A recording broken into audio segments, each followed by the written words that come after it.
Hello everyone, my name is Deepti Shrivastava and welcome to my channel Learn with Deepti. Here we are discussing class 9 maths NCERT and we are doing our chapter number 7 on triangles. So in our last video we discussed triple S congruency and RHS congruency rule and today we are starting with exercise number 7.3 और इसके हम first 3 questions आज करेंगे और उसके question 4 and 5 हम अपने next video में करेंगे. So let us start with question number 1. इसमें आपको ट्राइंगल दिया गया है ABC, triangle A B and C. ठीक है, एक ये ट्राइंगल दिया गया है, एक आपको दिया गया है B D C. Both are isosceles triangles, both are isosceles triangles. So क्योंकि ये आइसोसेलेस ट्राइंगल हैं तो ए बी जो है वो ए सी के इक्वल है, बी डी जो है आपका डी सी के इक्वल है और ए डी को प्रोड्यूस कर दिया गया है पॉइंट पी तक. अगर ऐसा है तो उन्होंने आपसे बोला है कि आपको कुछ चीजें यहाँ पर प्रूफ करनी है, कुछ चीजें यहाँ पर प्रूफ करनी है. तो फर्स्ट पार्ट में प्रूफ करना है कि triangle A B D is congruent to triangle A C D. Triangle A B D is congruent to triangle A C D. तो इसमें तो सिंपल है, अगर आप ये दोनों ट्राइंगल्स देखेंगे कि A B is equal to A C ये आपको गिवन है, B D is equal to D C ये भी आपको गिवन है और आपका ए डी जो है वो आपका कॉमन है, AD जो है वो आपका कॉमन है. So from triple S congruency rule आपका प्रूव हो जाएगा कि triangle ABD is congruent to triangle ACD from triple S rule. ठीक है, तो ये आपका फर्स्ट पार्ट हो गया. सेकंड पार्ट में आपको बोला है triangle ABP, triangle ABP is congruent to triangle ACP. ABP is congruent to triangle ACP, ये आपको इसमें प्रूफ करना है. तो अब ट्राइंगल ABP आप कंसीडर करेंगे, ABP एंड ACP. तो इसमें आपका AB जो है वो AC के इक्वल है, AP आपका AP जो है वो आपका AP रहेगा. और अगर आप फर्स्ट पार्ट से देखें, क्योंकि ये दोनों ट्राइंगल्स ABD ACD कॉन्ग्रुएंट थे तो आपका ट्राइंगल जो ये वाला एंगल है BAP is equal to angle CAP from CPCT या B. आप यहाँ पे अभी तो BAD कर दीजिए, चाहे BAD लिखें या BAP एक ही बात है. तो फ्रॉम ये आ गया आपका angle BAP is equal to angle CAP, ये आप इक्वेशन 1 बोल दीजिए, फ्रॉम 1 है. AB is equal to AC आपका गिवन है, ये आपका कॉमन है. तो आपका ये SAS रूल से ट्राइंगल ABP जो है वो ACP के फ्रॉम SAS रूल आपका ट्राइंगल ABP जो है वो ट्राइंगल ACP के इक्वल हो जाएगा. ठीक है, तो ये आपका हो गया ट्राइंगल A, ये आपका सेकेंड पार्ट हो जाता है. अब हम यहाँ पे अपना थर्ड पार्ट करने जा रहे हैं. थर्ड पार्ट में आपको बोला है कि AP bisects angle A as well as angle D. अब ये AP जो है वो एंगल A को भी टू इक्वल एंगल्स में डिवाइड कर रही है और एंगल D को भी इक्वल में डिवाइड कर रही है. तो ये जो आपका भी आया था, जो ट्राइंगल ABD वाले में आपने लिखा था कि ये तो कॉन्ग्रुएंट हैं आपके फ्रॉम पार्ट 1, ये इस वाले से आपने निकाला था, ये कॉन्ग्रुएंट है. तो आपका ट्राइंगल BAD जो था वो इक्वल था, किसके इक्वल था? BAD जो था वो एंगल CAD के इक्वल था. ठीक है, CPCT से. तो जब BAD CAD के इक्वल है तो आप ये बोलेंगे कि hence therefore AP bisects angle A. ठीक है, दूसरी चीज आप लिखेंगे कि एंगल एक, अगर ये वाला आप ट्राइंगल ले रहे हैं तो ये एंगल और ये एंगल भी इक्वल है, तो angle BDA is equal to angle CDA. तो 180 degree of minus angle BDA भी, इसको अभी बता रहे हैं, ये इसलिए लिखा गया है. ये लाइन स्ट्रेट लाइन है, ये लीनियर पेयर है, ये लीनियर पेयर है. तो 180 degree minus angle BDA will be equal to 180 degree minus angle CDA. तो 180 डिग्री माइनस एंगल BDA आपका आ गया ये angle BDP. Angle BDP is equal to angle CDP, और हेंस आप बोल देंगे कि भाई AP जो है वो इसको एंगल D को भी बाइसेक्ट कर रही है। तो ये आपका थर्ड पार्ट आ गया, ये आपका थर्ड पार्ट आ गया। और फोर्थ पार्ट में आपको बोला है कि AP is the perpendicular bisector of BC। AP जो है वो इसका परपेंडिकुलर बाइसेक्टर है। तो AP is the perpendicular bisector of BC। AP जो है इस, ये आपको प्रूव करना है, इस परपेंडिकुलर बाइसेक्टर ऑफ, पर is the perpendicular bisector of BC। तो इन ट्राइंगल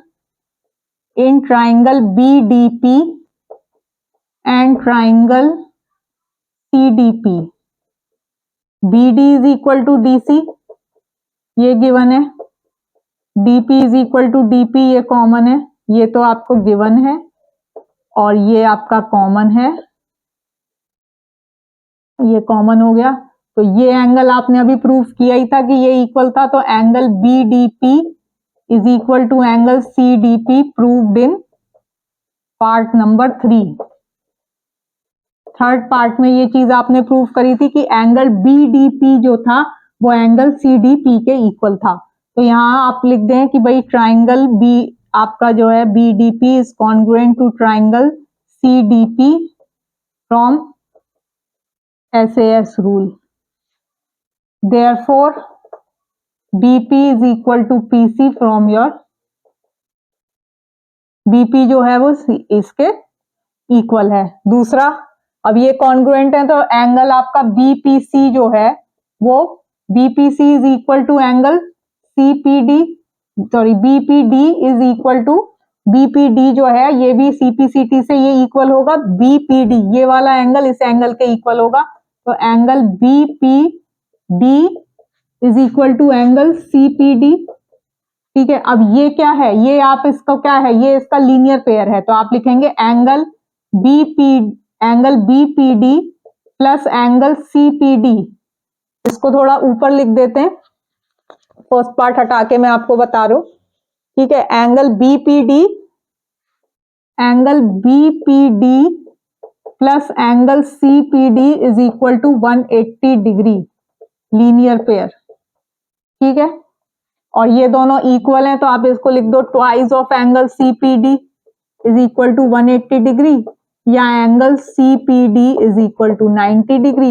एक 90 है तो दूसरा भी 90 होगा। तो hence AP is the perpendicular bisector, 90 degree बना रहा है और ये भी इक्वल है, बाइसेक्ट भी कर रहा है। सो AP is the perpendicular bisector of BC।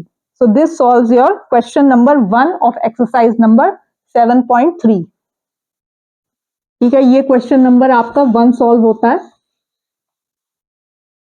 अब उसके बाद आप क्वेश्चन नंबर, इसका क्वेश्चन नंबर हम 2 करते हैं। अब क्वेश्चन नंबर 2, क्वेश्चन नंबर 2 क्या कह रहा है कि AD is an altitude of the triangle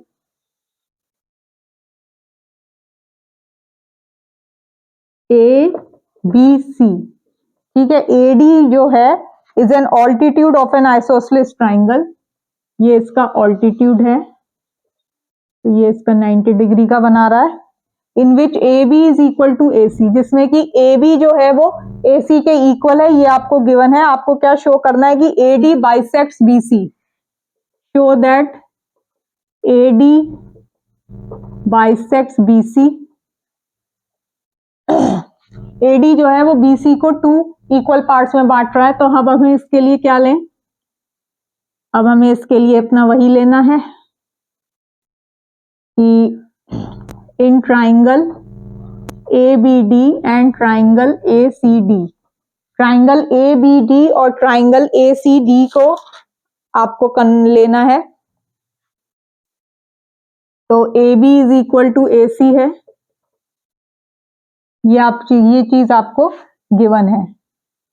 ठीक है, एंगल B जो है, एंगल B, अब ये क्या होगा, एंगल B इक्वल तो क्यों होगा, angles opposite to equal sides of an isosceles triangle are equal, ये स्टेटमेंट हम यहाँ लिखेंगे, angles opposite to equal sides of an isosceles triangle are equal, ये स्टेटमेंट हम यहाँ पर लिखेंगे क्योंकि A B equal to A C है तो इसके ऑपोजिट एंगल बी है और इसके ऑपोजिट एंगल सी है, तो आपका एंगल बी जो होगा, एंगल बी जो है वो आपका इसके इक्वल होगा। तो और एडी जो है आपका वो एडी के इक्वल है, तो आपका ट्राइंगल ए बी डी जो होगा वो कॉन्ग्रुएंट हो गया ट्राइंगल ए सी डी के from R H S rule. R H S rule आपका क्या कहता है, right angle hypotenuse and side, right angle hypotenuse, एक तो आपका ये राइट एंगल है, ठीक है, एक ये आपका राइट एंगल हो गया, ये आपका एक हाइपोटेन्यूज हो गया और ये आपका एक साइड हो गया। तो आरएचएस रूल से भी आप ये कहेंगे कि भाई ये दोनों जो हैं ये इक्वल हैं। और क्योंकि यहाँ पे अब angle B equal to angle C, अगर आप दूसरा इसमें रूल कैसे, अगर आपने मान लो ये ले लिया ये ले लिया, तो आपके पास एक एंगल है और दो साइड है, ठीक है, तो ए एस एस ऐसा कोई अपने पास रूल नहीं है, ए एस होता है, ए एस एस का ऐसा कुछ रूल नहीं होता, तो इसलिए सिर्फ ये आपकी स्टेटमेंट सही है एंगल बी, लेकिन आप यहाँ पे रूल जो लगाएंगे वो आर एच एस लगाएंगे क्योंकि आपकी इसमें हाइपोटेन्यूज जो है वो A B equal to hypotenuse A C है। ये इसलिए बताया कि ये रूल आप यहाँ नहीं, यहाँ पे आर एच एस ही लगेगा, इसलिए मैंने आपको यहाँ पर ये बताया है कि हाइपोटेन्यूज ए बी जो है वो हाइपोटेन्यूज ए सी के इक्वल है, एंगल आपका A D B is equal to angle A D C, ये आपका 90 डिग्री के इक्वल है, और ए डी जो साइड है वो दोनों में ही कॉमन है, इसलिए आप यहाँ पे आर एच एस रूल लगाएंगे।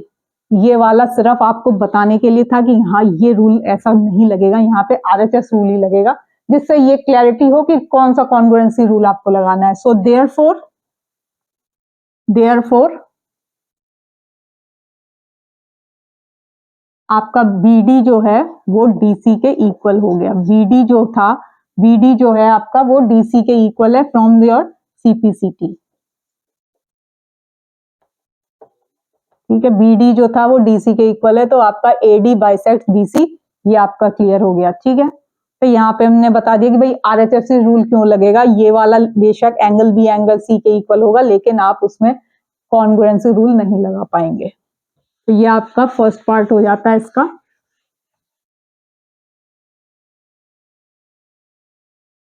थर्ड इज और सेकंड है AD bisects angle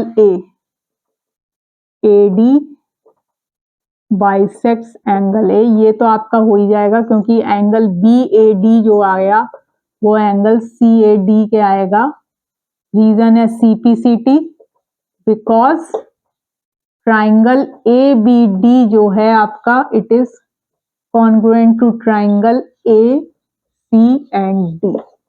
triangle ABD जो है वो ट्राइंगल ACD के कॉन्ग्रुएंट है, ये आपने अपना फर्स्ट पार्ट में प्रूव किया था, तो उसी से आप CPCT कर देंगे कि BAD जो है वो CAD के इक्वल है, तो AD जो है वो एंगल A को भी बाइसेक्ट कर रहा है। So this proves your both the parts of question number 2। Now we are moving towards question number 3। Question number 3 जो है,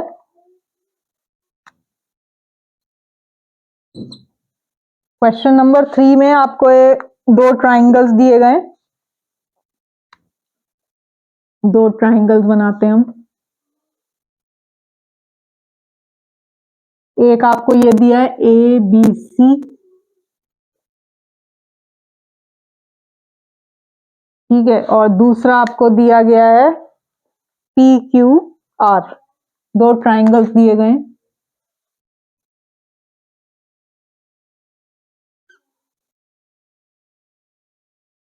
PQR, ठीक है, और इनके दोनों के मीडियंस दिए गए, एक है आपका AM और एक है आपका PN, ठीक है, एक है आपका AB and B, two sides AB and BC and median AM of one triangle ABC, they are respectively equal to sides PQ and QR। Okay, तो अब आपको यहाँ पे क्या दिया गया है, AB जो है वो PQ के इक्वल है, ठीक है, ओके, BC जो है वो BC जो है वो QR के इक्वल है, और AM is the median for this triangle ABC and this is PN is the median of triangle PQR। तो और ये जो AM है ये इसके इक्वल है PN के।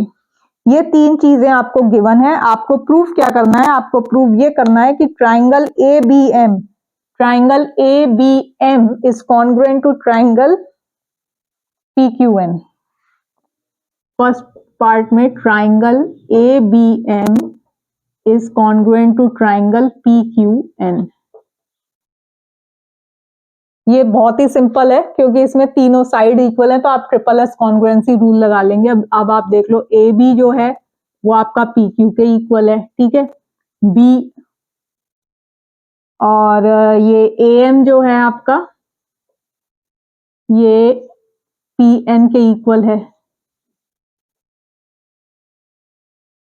AM जो है वो आपका इसके इक्वल है। अब BC जो था, BC जो है वो आपका किसके इक्वल है? BC जो था वो आपका QR के इक्वल है। तो हाफ ऑफ BC जो है वो हाफ ऑफ QR के इक्वल हो जाएगा।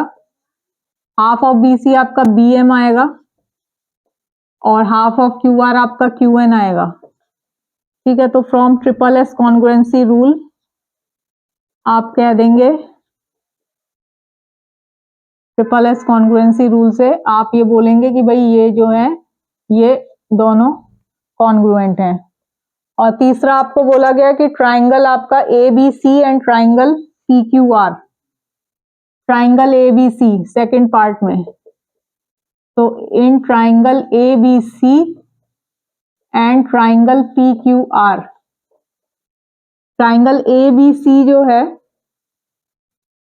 ट्राइंगल जो है आपका ट्राइंगल ABC और triangle PQR, triangle ABC and PQR। Triangle ABC में अब आप देखो AB is equal to PQ, ठीक है, BC is equal to QR